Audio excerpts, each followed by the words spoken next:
everyone, this is Athena from Courage Coaching. Welcome to my channel if you are new here. In today's video, I wanted to talk about empaths versus narcissists, but in particular, I wanted to talk about why narcissists love empaths so much and why they are such magnets for narcissists. Why do you always see narcissists and empaths together in a relationship that is abusive, with the empath always suffering in the end? Let's talk about empaths first. What is an empath? What does this mean? So an empath has a very, very strong need for connection to others. They have very high emotional intelligence.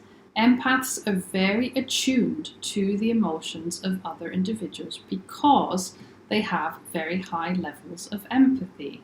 And sometimes they will feel other people's emotions so much that they will take on those emotions. So they might actually even need a break from being around someone, especially somebody that is sad, somebody that is angry or distressed, because the empath will feel this with such intensity that it will be too much for them, that they will feel maybe anxious. So sometimes empaths need to take a step back in order to recover from being around other people's strong emotions. Empaths are also very good at helping other people feel very heard and very validated and very understood. They have a talent for this. They are extremely loyal and caring individuals and very giving to others. And sometimes this will be taken advantage of. Now, if the empath also happens to be codependent, they will have this constant desire and need to want to please others, to fulfill other individuals' needs. But also, if they are codependent, they will not have a very solid sense of self, which means that the narcissist can take advantage of this. Codependents, sadly, will prioritize somebody else's needs more than their own. And this is where it is really not good for an empath when they are also codependent, right? Because they will always put other people's needs above their own. They will want to people please, and that this will always be at their own detriment. They will not get their needs met, and they will give too much, right?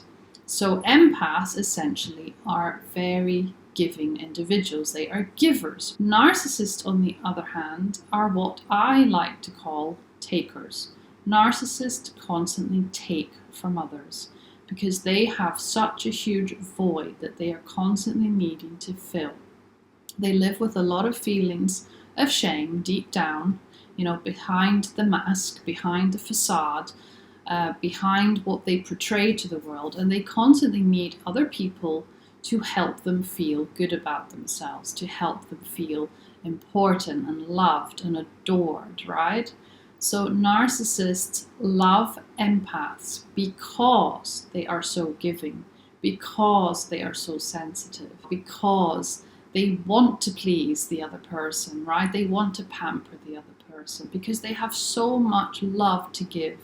And they have such a strong desire at the same time to be loved, to be with somebody.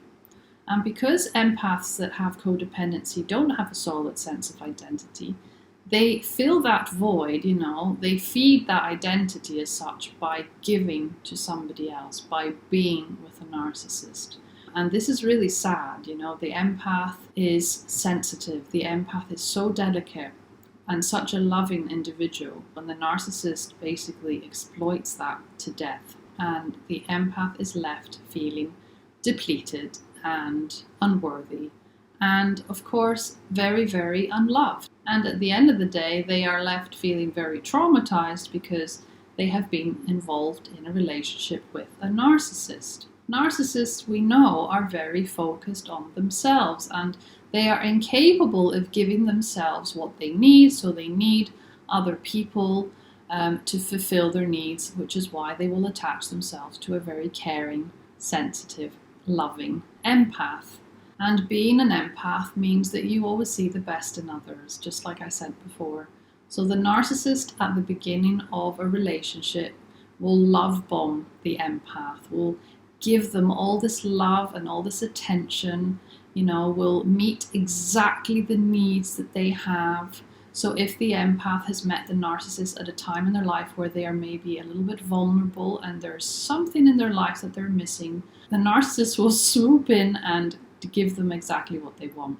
And let's not forget, this is also women, right? I'm not talking about narcissists only as men. So narcissists are very good also at hiding their true personality, their true self. And the empath sadly will fall for this. When an empath becomes involved with a narcissist, they will constantly want to please that narcissist no matter, what happens. And even if the narcissist starts complaining and isn't happy in the relationship, the empath will think that it's their fault and they will try even harder to please the narcissist in order to make them happy.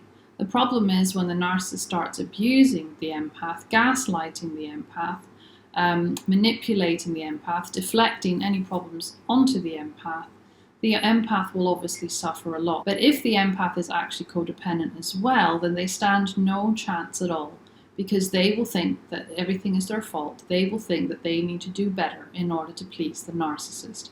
And essentially history will repeat itself, because the empath did not become codependent out of nowhere, right? This happened in their family of origin. So they would have had parents which made them codependent, which taught them to be codependent, which taught them how to put the parents' needs ahead of their own. So the codependent then will essentially recreate what they learned in their family with a narcissist in an intimate relationship, right? This is exactly what we see, that the pattern is recreated, the pattern is repeated. And that's when the empath needs to learn more about narcissists. They need to understand what happens when they have codependent tendencies. They need to understand how to set boundaries, and they need to help themselves heal and find a better, solid sense of self so they don't fall for narcissists in the future. Because if they've had one relationship with a narcissist, the likelihood is they'll have another relationship with the narcissist, right? Unless they do the work, unless they do the recovery, and they empower themselves to feel stronger and better. If you can relate at all to this video today, then please feel free to leave a comment below the video and share your experience. And if you have any questions, then please feel free to send me an email to courageisallyouneed@gmail.com. Thank you so much for listening and for watching today, everyone, and I will see you very, very soon. Bye-bye.